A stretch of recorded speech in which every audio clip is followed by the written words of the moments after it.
going on, everybody? Hope you all are having a great day out there in YouTube land today. So today is kind of part 2 on the Kraton clutch and rear differential problems I've been having. But I just got in the clutch maintenance kit with all of the parts and the spring, which I was missing or broken. So hopefully this takes care of the issue, because the big problem I've been having with this was the clutch. No matter where I set it, it would slip, and I was having to crank it pretty much the whole way down or completely tight to keep it from slipping. But I think that was causing the issues with me ripping the rear differential apart, because with these bigger, heavier cars, if that thing ain't allowed to slip a little bit, it's bound to tear something up. That's why they have the slipper clutch in there. On some of the lighter cars, I think you can get away with it because you don't have so much mass and force ripping things apart as much. But on these bigger cars like the Kraton, Outcast, and so on, you got to have that clutch slipping a little bit. So we're going to rebuild this thing properly today, get everything in there the way it's supposed to, and hopefully this helps or takes care of this issue. So let's check it out. All right, guys. Well, the car's still all torn into pieces from the last time, so a little bit easier teardown process. So, all right, here we got the clutch. This is what we are going to work on today. This was the center screw that was in there last time. It's also got a lot of extra Loctite built up at the base of this thing, which probably isn't helping anything either. But, all right, we're going to open up this clutch and start on the rebuild. Now, I was just looking, and I have a whole new slipper plate hub set that I had one or two of these extra ones laying around that I had ordered. So, since I'm rebuilding everything else, I think I'm going to start with a fresh new set.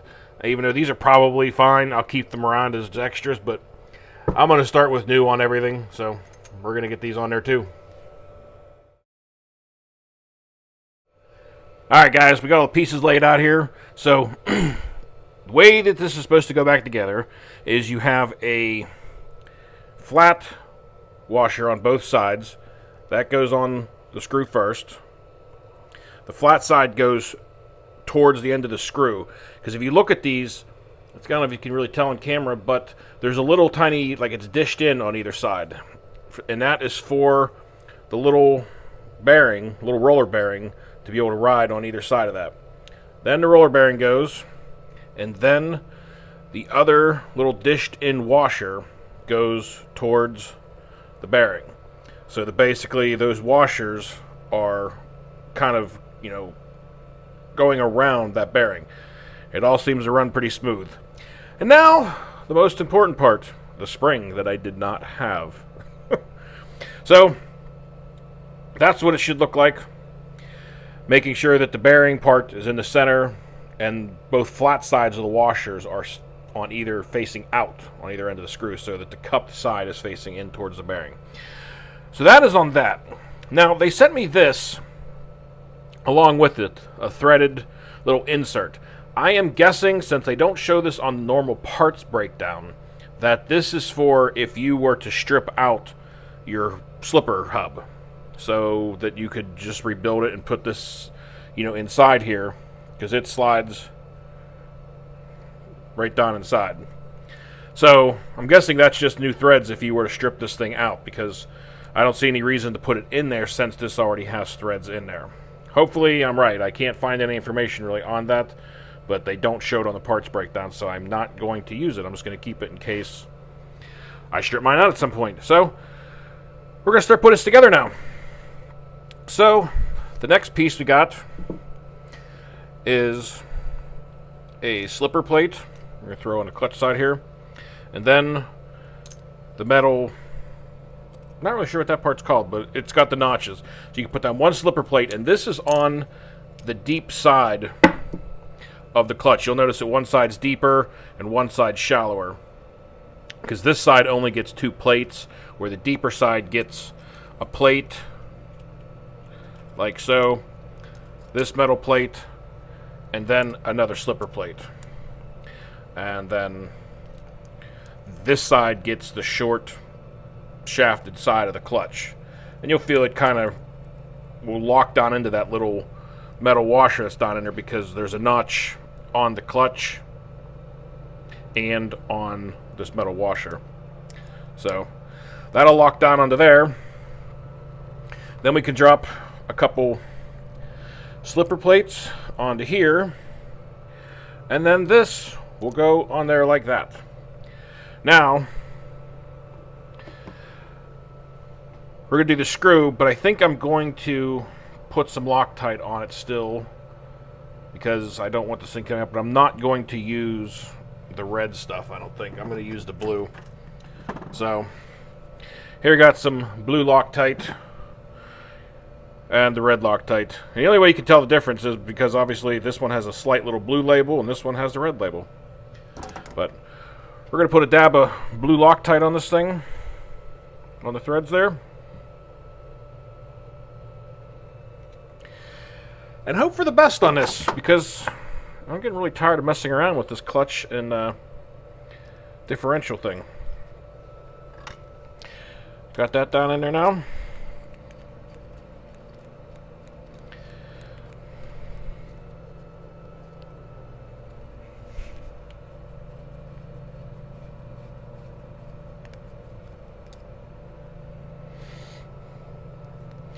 Wasn't sure if it was threading, but it is. Hey, you can actually feel that proper tension of the spring now in there. How about that? You know, to be honest with you, I was slightly embarrassed to even talk about this because I can't believe I made that mistake. But, you know, so many times when I pulled this thing apart, you know, I never slid the screw out of there. The screw was just hanging out a little bit on the other end, and I thought nothing of it.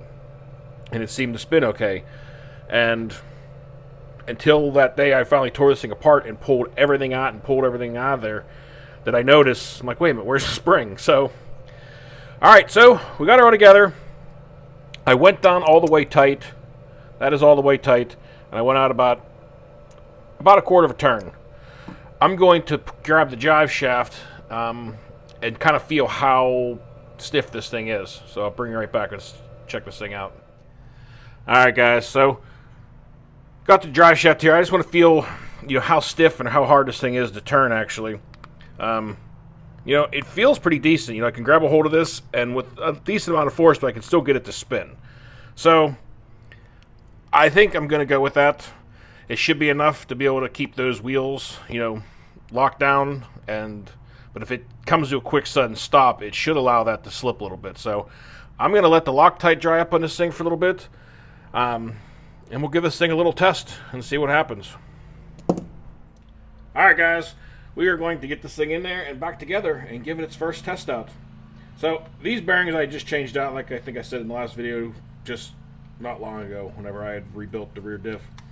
They still feel really good. So get that back in there and hopefully we don't have any problems. I'll bring you back when I'm ready to give this thing a test out. Alright guys, well she is ready to go back together fully now. So go ahead and drop this thing back down in here and hope for the best, because I'll tell you what, definitely had my fair share of problems with this thing, but I really feel pretty confident right now that, you know, most of these problems have been coming with this clutch because of having to over tighten the clutch to compensate for the clutch not being built right or put together right, or missing parts actually. So see what happens.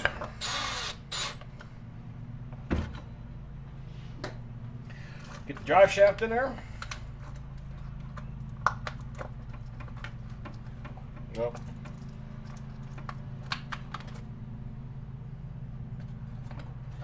Lost a little hex.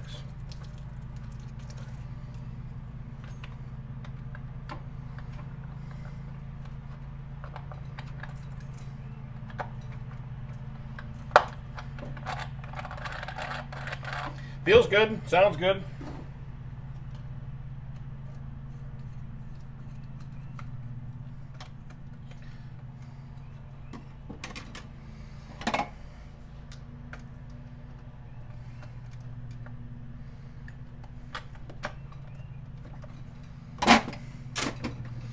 Alright, well, she's almost ready to roll.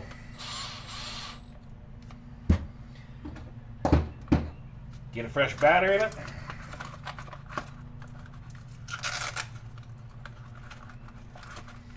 I really hope this takes care of the problem. I really like this car. It's a lot of fun. But this problem has been making this car not so much fun because I can't really drive it and go out for a couple minutes and tears itself apart.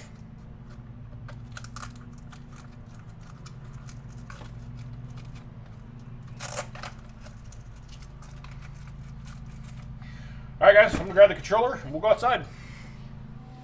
Alright, got my mounted to my controller and here's hoping for the best. Alright, got her outside here. Let's check her out.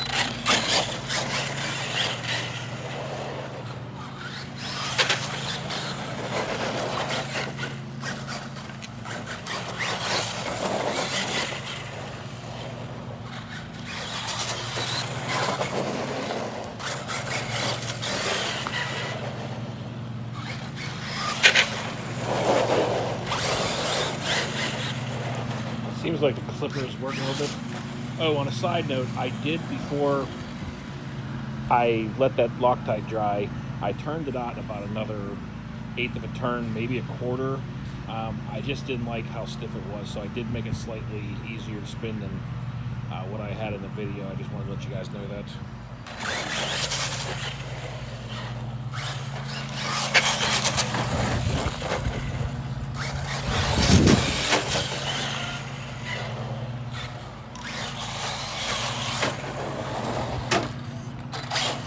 Well, running pretty good.